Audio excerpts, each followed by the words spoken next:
বিশ্বে উত্তেজনা, তৃতীয় বিশ্বযুদ্ধের সংখ্যা। রিফাত নামের এক তরুণ, যে ঢাকায় একটি বড় কোম্পানিতে চাকরি করত, হঠাৎ থমকে গেল।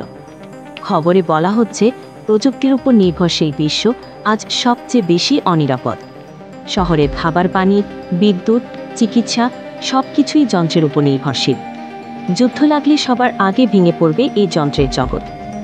সে তখন হঠাৎ ভাবল, যদি যুদ্ধ শুরু হয়, যদি বিদ্যুৎ না থাকে, ইন্টারনেট না থাকে, খাবার আর ওষুধ না পাওয়া যায়, তখন কোথায় যাব? সেই মুহূর্তেই মনে পড়ে গেল শৈশবের দিনগুলো। দাদার সাথে ধানের খেতে হেঁটে যাওয়া, মায়ের হাতে পুকুরের মাছ দিয়ে রান্না করা ভাত, চাচার হাতে গড়া বাঁশের বেড়ার ঘর, আর সেই গ্রাম যেখানে প্রকৃতি এখনও বেঁচে আছে নিজের নিয়মে। রিফাত আর দেরি করল না, ব্যাগ গুছিয়ে একেবারে রওনা হয়ে গেল গ্রামের দিকে।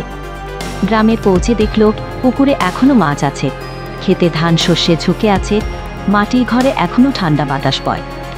তখন তার মনে হলো, এটাই তো নিরাপদ জীবন, যেখানে প্রযুক্তি না থাকলেও বেঁচে থাকা যায়, যেখানে মানুষ এখনও মানুষ, মেশিন না। গ্রামের বৃদ্ধ মুরব্বীরা তাকে বললেন, বা আমরা তো বলেই আসতেছি, গ্রামে জীবন, শহর শুধু স্বপ্ন। যুদ্ধ হোক আর না হোক, জীবন বাঁচাতে হলে গ্রামে ফিরে আয়।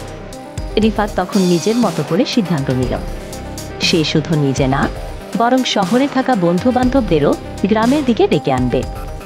সে শিখবে কিভাবে জমি চাষ করতে হয়, সে শিখবে কিভাবে নিজেদের খাবার, চিকিৎসা, পানি নিজেরা সংগ্রহ করতে হয়। সে শিখবে প্রকৃতির সাথে মিলেমিশে টিকে থাকা শিল্প।